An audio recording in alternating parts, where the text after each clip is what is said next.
Assalamualaikum warahmatullahi wabarakatuh.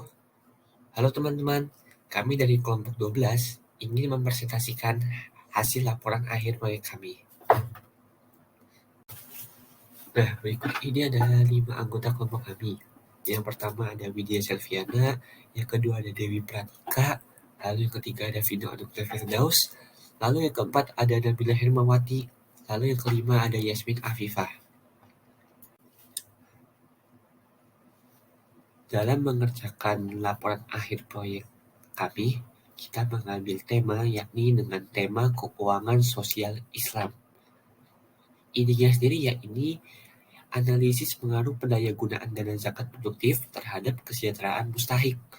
Nah, alasannya yaitu agar mengetahui potensi pendayagunaan zakat produktif terhadap kesejahteraan mustahik dengan harapan zakat produktif dapat membantu menciptakan lapangan pekerjaan baru yang nantinya dapat membantu mensejahterakan para mustahik. Informasi yang kami gali dari para responden yang merupakan penerima zakat produktif yaitu besarnya pendapatan dari para mustahik zakat tersebut. Dengan informasi atau data tersebut, kami juga mengetahui informasi dari mereka mengenai perubahan kesejahteraan yang dapat dilihat dari pendapatan mereka sebagai mustahik, yaitu pada saat sebelum dan sesudah menerima zakat produktif. Lalu, manfaat yang kami dapat yaitu untuk mengetahui berpengaruhkah bagi mustahik dalam menerima zakat untuk kesejahteraan hidupnya dan melihat perubahan penghasilan mustahik sebelum dan sesudah menerima zakat produktif. Dan ini merupakan 16 responden yang telah menerima zakat produktif. Lalu selanjutnya ada tabel mengenai kesejahteraan sebelum menerima zakat. Untuk responden pertama jumlahnya adalah 20, responden kedua adalah 19, responden ketiga 25, responden keempat 26, responden kelima 20, responden keenam adalah 19, responden ketujuh adalah 28, responden ke-8 adalah 22, responden ke-9 adalah 17, responden ke-10 adalah 9, responden ke-11 adalah 22, responden ke-12 adalah 28, responden ke-13 adalah 16, responden ke-4 adalah 22, responden ke-15 adalah 27, responden ke-16 adalah 20, responden ke-17 adalah 25, responden ke-18 adalah 21, responden ke-19 adalah 25, dan responden terakhir yaitu responden 20 jumlahnya adalah 30. Lalu selanjutnya ada keterangan mengenai apa itu Y1, Y2, Y3, Y4, Y5, dan Y6. Untuk Y1 yaitu sebelum menerima zakat, pendapatan saya sulit meningkat. Y2 yaitu sebelum menerima zakat, saya mengalami kesulitan dalam mengakses fasilitas pelayanan kesehatan.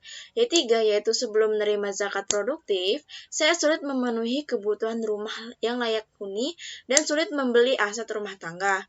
Untuk Y4 yaitu sebelum menerima zakat produktif, saya belum mengenal Islam secara mendalam. Dan untuk Y5 yaitu sebelum menerima zakat produktif, saya sulit memenuhi kebutuhan ekonomi atau konsumsi yang baik. Dan untuk yang terakhir yaitu Y6, sebelum menerima zakat produktif, modal usaha saya minim dan hati saya tidak damai, tentram, dan tenang. Lalu selanjutnya ada tabel mengenai kesejahteraan setelah menerima zakat.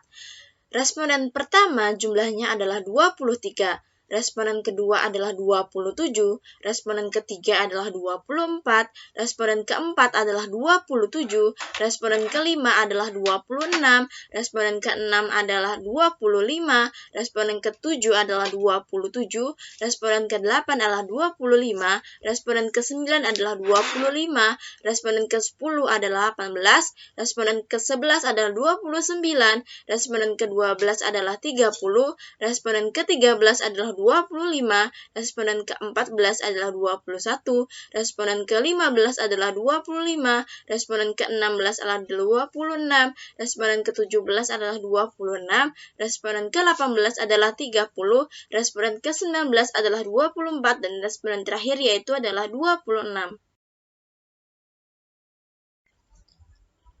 Selanjutnya, ada keterangan mengenai apa itu Y1, Y2, Y3, Y4, Y5, dan Y6.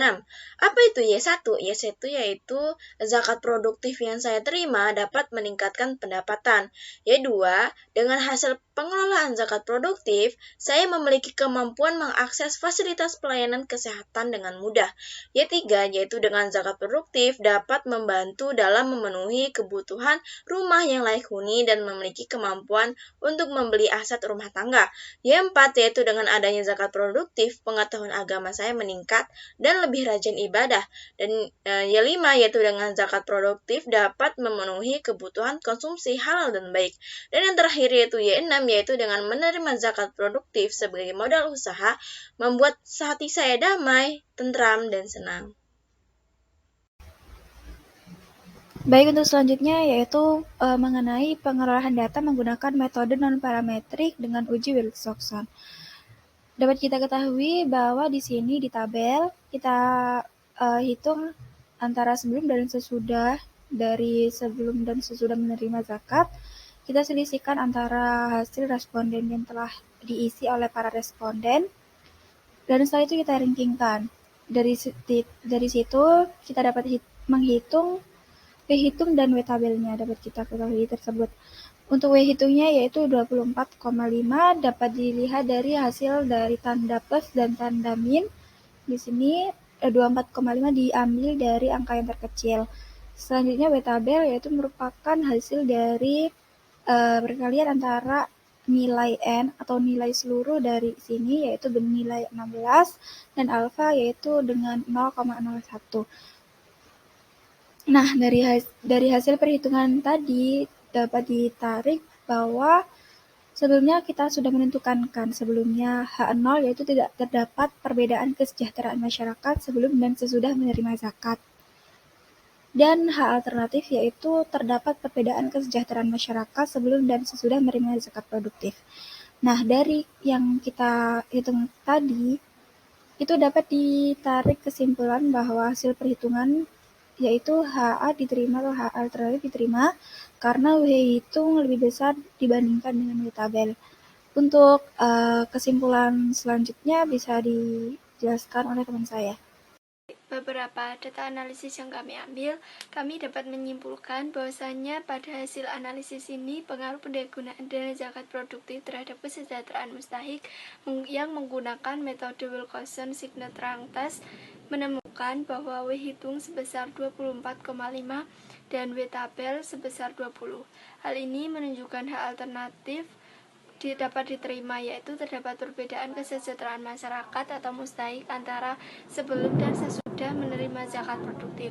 Hal tersebut karena sesuai dengan yang kami hitung, W hitung lebih besar dibandingkan dengan W tabel. Sekian presentasi dari kelompok kami. Jika ada salah kata mohon dimaafkan. Wassalamualaikum warahmatullahi wabarakatuh.